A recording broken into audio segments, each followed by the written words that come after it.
बिस्मिल्लाहिर्रहमानिर्रहीम। अस्सलाम वालेकुम dear student, welcome back. I am Mohammad Kamran और आज हम पढ़ने जा रहे हैं एक्सक्रीशन इन एनिमल के बारे में। अब डियर स्टूडेंट, एक्सक्रीशन से क्या मुराद होता है, हमने लास्ट टाइम भी डिस्कस किया था कि किसी जानदार में से नाइट्रोजनस वेस्ट का रिमूव होना, वेस्ट का निकलना क्या कहलाता है, एक्सक्रीशन कहलाता है। ठीक है, अब सबसे पहले तो हमने देखना वेस्ट क्या होता है। एक्सक्रीशन में वेस्ट निकलता है ना, तो वेस्ट क्या होता है। वेस्ट तीन चीज़ें अगर हों तो हम उसे वेस्ट बोलते हैं। मसलन अगर कोई चीज़ किसी जानदार के अंदर इजाफी पाई जा रही है, एक्सेस है, इसे वेस्ट बोलते हैं। कोई चीज़ यूजलेस है, काम की नहीं है, उसे बोलते हैं। या कोई चीज़ जहरीली है, टॉक्सिक है, उसे वेस्ट बोलते हैं। तो ये तीन चीज़ें किस में आती हैं बेटा जी, वेस्ट में आती हैं। ठीक है, अब हम एक्सक्रीशन इन एनिमल में बात कर रहे हैं कि एनिमल में एक्सक्रीशन क्या होती है। तो एनिमल में एक्सक्रीशन ये है कि जानदार ने अपने अंदर से वेस्ट रिमूव करना है। ख़ास तौर पर कौन सा वेस्ट, नाइट्रोजन कंटेनिंग वेस्ट, यानी ammonia, urea, uric acid specially. अब डियर स्टूडेंट, डिफरेंट इन्वायरमेंट में, डिफरेंट माहौल में डिफरेंट तरीके के वेस्ट होते हैं। जैसे अगर कोई जानदार हाइपोटोनिक इन्वायरमेंट में है तो इस इन्वायरमेंट में वेस्ट होगा वाटर, और अगर कोई जानदार हाइपरटोनिक इन्वायरमेंट में तो इस इन्वायरमेंट में वेस्ट होगा साल्ट। और ये जो नाइट्रोजनस वेस्ट है ना बेटा, ये main kind of waste, main waste जानदारों का क्या है, नाइट्रोजनस वेस्ट। हम देखते हैं कि ये कहाँ कहाँ से आता है, लेकिन उससे पहले आप बता दें, यहाँ तक बातें क्लियर हैं। अच्छा, हमारी बॉडी में नाइट्रोजनस वेस्ट बनने के दो मेन सोर्सेज हैं। एक तो प्रोटीन, दूसरा आप जानते हैं डीएनए न्यूक्लिक एसिड का बना हुआ है। ठीक है, और उसमें नाइट्रोजनस बेसिस होती हैं, प्यूरीन्स, पायरिमिडीन, एडेनिन, गवानिन, साइटोसिन, थायमिन। ये आपको याद होगा थोड़ा थोड़ा। अब बेटा जी पहले बात करते हैं प्रोटीन की। ठीक है, लेकिन इन वेस्ट के बारे में बताने से पहले मैं आपको ये बताता चलूं कि डियर स्टूडेंट, ये नाइट्रोजनस वेस्ट आता कहां से है। ठीक है, तो आपको याद होगा ये स्ट्रक्चर, ये स्ट्रक्चर किसका है, ये स्ट्रक्चर है हमारे पास अमाइनो एसिड का। अमाइनो एसिड प्रोटीन में पाए जाते हैं। कहां पाए जाते हैं, प्रोटीन, बिल्डिंग ब्लॉक है ना उसका, मिलकर ही बनाते हैं। अब बेटा जी बॉडी के अंदर क्या होता है, इस अमाइन ग्रुप को रिमूव किया जाता है, इस अमाइनो एसिड्स। ठीक है, इस अमल को हम क्या बोलते हैं, this process is called as deamination. इसे हम बोलते हैं deamination. Very important short question, catabolic removal of NH2 या अमाइन ग्रुप। अब ये अमाइन ग्रुप जब रिमूव हो जाता है तो ये बेटा दो काम इससे होते हैं हमारे पास। या तो इसको रीयूज किया जाता है, या इसे बॉडी से एक्सक्रीट किया जाता है या रिमूव किया जाता है। रीयूज हो गया तो किसी और अमाइनो एसिड को बनाने के काम आएगा, लेकिन जब बॉडी से निकालना होता है ये वाटर सॉल्युबल होता है। अब ये वाटर सॉल्युबल होता है, बॉडी में, बॉडी फ्लूइड में मिक्स हो जाता है। अगर इसकी कंसंट्रेशन बढ़ गई, इसे बॉडी से ना निकाला, तो तीन चीज़ें होंगी बेटा, कन्वलियन, जिस्म को झटके लगना, कोमा, और at the end death. Death बोले तो फुल स्टॉप। ठीक है, यहां तो कन्वलियन, झटके, कोमा, बिल्कुल सीधा, बस अनकॉन्शियस, डेथ, फुल स्टॉप, कहानी खत्म। ठीक है जी, जो नाइट्रोजनस वेस्ट हैं इतने मतलब ये डेंजरस हैं। ख़ासतौर पे हम अमाइन ग्रुप की बात कर रहे हैं, जिसे बाद में सबसे पहले अमोनिया में बदला जाता है। ठीक है जी, तो यहाँ तक मेरा ख्याल है बातें क्लियर हो गई हैं, हमें पता चल गया कि आखिर ये नाइट्रोजनस वेस्ट आता कहाँ से। ठीक है, तो प्रोटीन को देखा हमने, अमाइनो एसिड का देखा, डीअमाइनेशन के कॉन्सेप्ट को देखा।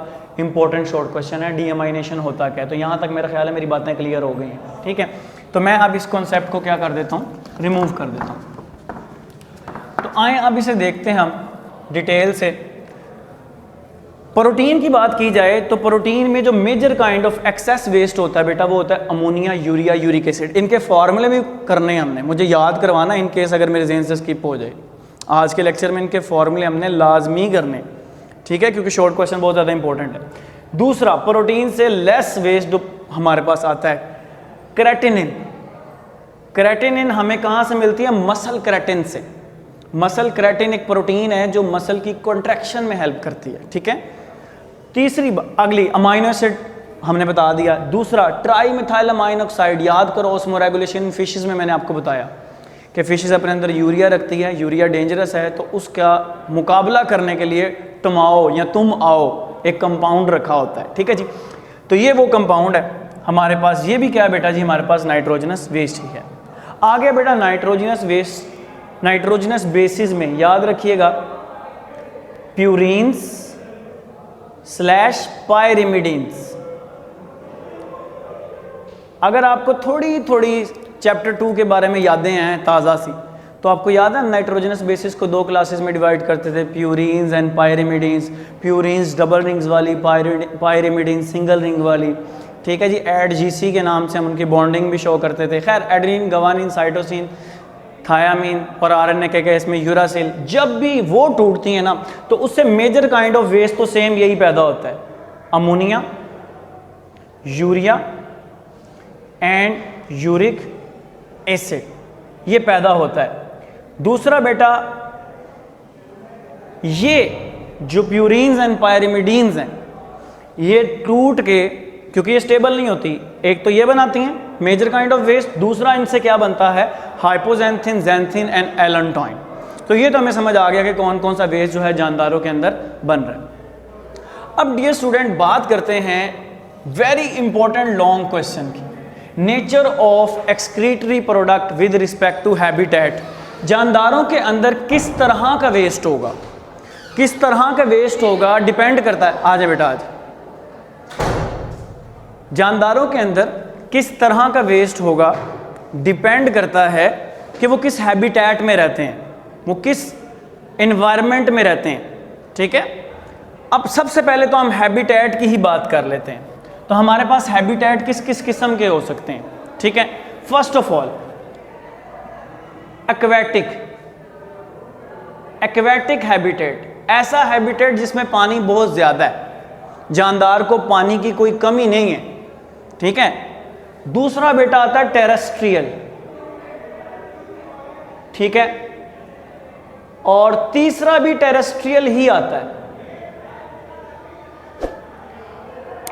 ठीक है। तीसरा भी क्या आता है? टेरेस्ट्रियल। लेकिन इस टेरेस्ट्रियल और इस टेरेस्ट्रियल में थोड़ा सा फर्क है। वो फर्क हम आपको बताते हैं क्या है, आए देखते हैं। वो वाटर सप्लाई का फर्क है। यानी जो हमारे पास एक्वेटिक में तो बेटा हमारे पास एक्सेस होती है वाटर की, लार्ज अमाउंट ऑफ वाटर होता है, लेकिन टेरेस्ट्रियल में हमारे पास वाटर मॉडरेट भी हो सकता है, ठीक है, और मॉडरेट के साथ साथ एक्यूट बहुत ज़्यादा शॉर्टेज भी हो सकता है, पानी की कमी भी हो सकती है। अब मॉडरेट होगा तो नाइट्रोजनस वेस्ट किसी और किस्म की होगी, फुल शॉर्टेज हो जाएगा तो नाइट्रोजनस वेस्ट किसी और किस्म की होगी। तो आए देखते हैं नाइट एंड वेस्ट यानी नाइट्रोजनस वेस्ट। बेटा याद रखिएगा, अगर पानी बहुत ज़्यादा है तो जानदार के जिस्म में से अमोनिया निकलती है। कौन क्या निकलती है बेटा? अमोनिया। जानदार की बॉडी में से क्या निकलती है? अमोनिया निकलती है, ठीक है। अब बेटा जी नेक्स्ट, हमारे पास अगर सप्लाई मॉडरेट है तो यूरिया निकलती है। क्या निकलती है जानदार की बॉडी में से? यूरिया। और अगर पानी का बहुत ज़्यादा शॉर्टेज है तो यूरिक एसिड निकलता है। अब इसका क्या फ़ायदा है? पानी की अवेलेबिलिटी चेंज होने से नाइट्रोजनस वेस्ट की टाइप या किस्म क्यों चेंज होती है, इसको हमने देखना है, ठीक है जी। तो सबसे पहले तो बेटा बात करते हैं टॉक्सिसिटी की, ठीक है। अब याद रखिएगा, ये हमारे पास जो अमोनिया है, दिस इज हाईली टॉक्सिक। ये क्या है बेटा? बहुत ज़्यादा टॉक्सिक है। और जो हमारे पास यूरिया है, ये मॉडरेटली टॉक्सिक है। और uric acid as compare to both less toxic, ठीक है बेटा जी। अब मैं आपको बता रहा था कि वक्त के साथ साथ पानी की कमी आ रही है, उसके साथ साथ नाइट्रोजनस वेस्ट की टाइप भी क्या हो रही है? चेंज हो रही है। ये इनकी एवोल्यूशन हो रही है। इनका फ़ायदा क्या हुआ है? इनको फ़ायदा ये हुआ है बेटा अमोनिया को, क्योंकि अमोनिया जो जानदार निकालते हैं ना वो क्वेटिक होते हैं, उनके पास पानी बहुत ज़्यादा होता है, उनको पानी की कमी नहीं होती। अमोनिया निकालने के लिए बेटा 500 ml पानी चाहिए। अगर 1 ग्राम अमोनिया किसी जानदार के जिस्म में है नाइट्रोजनस वेस्ट निकालने के लिए, तो उसको कितना पानी चाहिए? 500 ml। कितना पानी चाहिए? लेकिन अगर कोई जानदार इतना ज़्यादा पानी उसको नहीं मिल रहा, उसका हैबिटेट चेंज होता है, कम पानी वाला हो जाता है, तो वो तो अमोनिया अफोर्ड नहीं कर सकता। आधे लीटर की बोतल हर 1 ग्राम अमोनिया पे कौन यूज़ करेगा, कौन निकालेगा? ठीक है, तो फिर वक्त के साथ साथ बेटा एवोल्यूशन हुई, अमोनिया से यूरिया जानदार निकालने लग गए। ये कैसे हुआ? हमारे पास यूरिया साइकिल है, लिवर में ये होती है, अभी हम उसको भी डिस्कस करेंगे। ठीक है, तो हमारे पास बेटा जी यूरिया को बॉडी में से निकालने के लिए 500 ml पानी नहीं चाहिए, 500 ml पानी नहीं चाहिए, हमें सिर्फ 50 ml पानी चाहिए 1 ग्राम यूरिया को बॉडी में से निकालने के लिए। अमोनिया के लिए 500 चाहिए। ठीक है, और बात करें यूरिक एसिड की, तो बेटा ये तो वो जानदार हैं जो बेचारे ऐसी ड्राई कंडीशन में रहते हैं कि पानी का तो नामो निशान बड़ी मुश्किल से मिलता है इनको। तो अल्लाह ताला ने इनको यूरिया की बजाय यूरिक एसिड पे कन्वर्ट करवाया है, और इनको 1 ml पानी चाहिए 1 ग्राम यूरिक एसिड को अपने अंदर से निकालने के लिए। यहाँ तक बातें क्लियर है, कोई इशू तो नहीं है? ओके, नेक्स्ट बेटा classification, very important short question. जो अपने अंदर से अमोनिया निकालते हैं ना, अमोनिया निकालते हैं, उनका नाम हमने रखा हुआ है अमोनोटैलिक। अमोनोटैलिक, ये टैलिक लफ्ज शो करता है टेल को। टेल बोलते हैं दूर, दुम, पिछला हिस्सा, दूर वाला हिस्सा। ठीक है, तो ये अमोनिया को अपने से दूर भगाते हैं। फिर आता है हमारे पास बेटा यूरियोटैलिक, और फिर हमारे पास आता है यूरिकोटैलिक। ठीक है, ये बेटा बहुत इंपॉर्टेंट शॉर्ट क्वेश्चन है। अमोनोटैलिक, यूरियोटैलिक, यूरिकोटैलिक क्या होते हैं? तो जो अमोनिया खारिज करते हैं अमोनोटैलिक, जो यूरिया खारिज करते हैं यूरियोटैलिक, और जो यूरिक एसिड खारिज करते हैं उसे क्या बोलते हैं? यूरिकोटैलिक। इसकी एग्जांपल बेटा जी पीछे एक टेबल सा बना हुआ है, अगर आप गौर करेंगे ना अपनी बुक खोल के, तो वहाँ पर काफ़ी सारी एग्जांपल हैं। जैसे अमोनिया में हमारे पास आप लिखना चाहे तो हाइड्रा लिख सकते हैं। ठीक है, इसके अलावा फिशेस भी दी हुई हैं उसमें, और हमारे पास यूरियोटैलिक में बेटा ह्यूमन आता है। ठीक है, और यूरिकोटैलिक में बेटा बर्ड्स आते हैं जो हवा में उड़ते हैं, रेप्टाइल्स आते हैं। ठीक है, अब यहाँ पर मैं आपके साथ एक बहुत ही इंटरेस्टिंग और एमडीकेट पॉइंट ऑफ व्यू की बात करने लगा।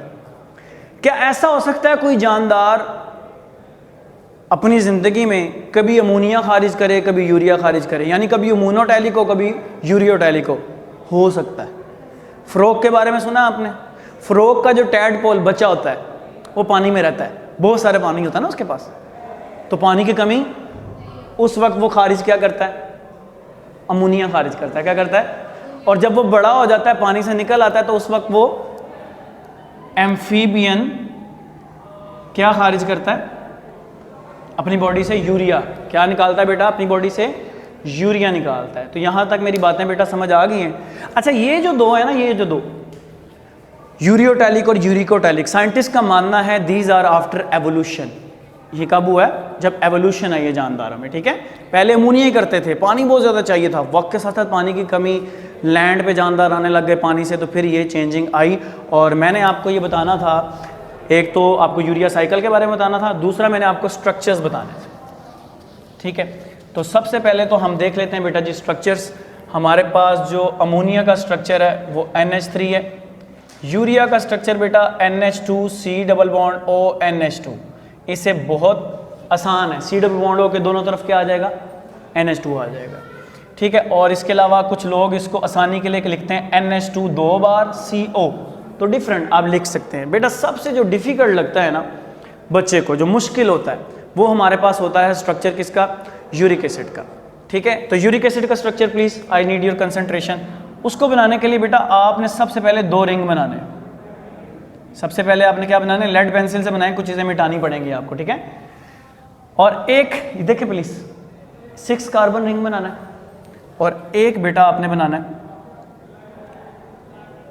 6 कॉर्नर्ड एंड 5 कॉर्नर्ड रिंग। एक 5 कोनों वाला और एक 6 कोनों वाला, 1 2 3 4 एंड 5, 1 2 3 4 5 एंड 6। अब आपने करना क्या है, यहाँ पे भी कार्बन लिख देना, यहाँ भी कार्बन लिख देना और इस बॉन्ड को डबल कर देना। इसको बोलते हैं C डबल बॉन्ड C।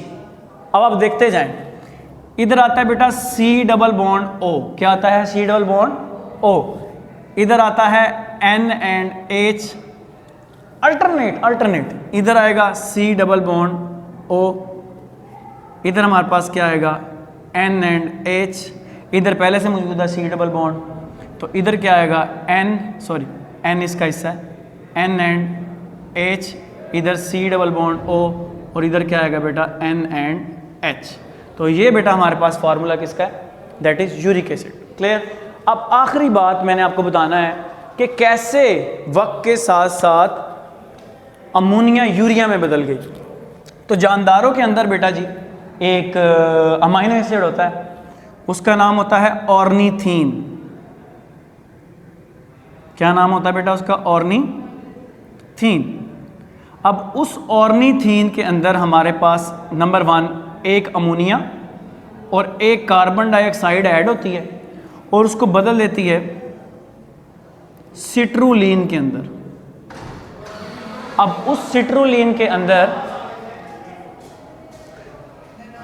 बेटा एक बार जा नहीं सकते आप, it's huge disturbance many time. ठीक है, अच्छा सिट्रुलीन। अब इस सिट्रुलीन के अंदर, दरवाजा बंद कर दें please, thank you so much, आराम से। अब इस सिट्रुलीन के अंदर बेटा सेकंड अमोनिया दाखिल होगी, सेकंड NH3 दाखिल होगी और इसको बदल देगी आर्जिनो या आर्जिनिनो सक्सिनेट। मैं इसको स्क्रीन पे भी शो कर दूंगा, साइकिल को अगर छोटी सी है ना तो मैं आपको शो कर दूंगा। अब इस आर्जिनो सक्सिनेट के ऊपर एक एंजाइम, इसको बदल दिया जाता है इनटू दी आर्जिनीन।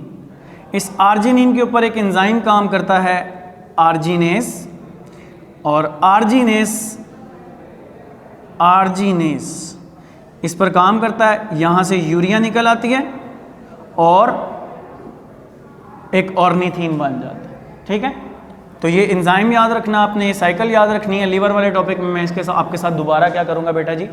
डिस्कस करूँगा इसको। ठीक है जी, तो इक्वेशन बड़ी सिंपल सी है।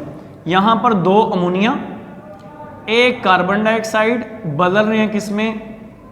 एक यूरिया के अंदर। तो बेटा ये था हमारा आज का लेक्चर, होपफुली आपको समझ आया होगा। कोई क्वेश्चन है तो आप पूछ सकते हैं।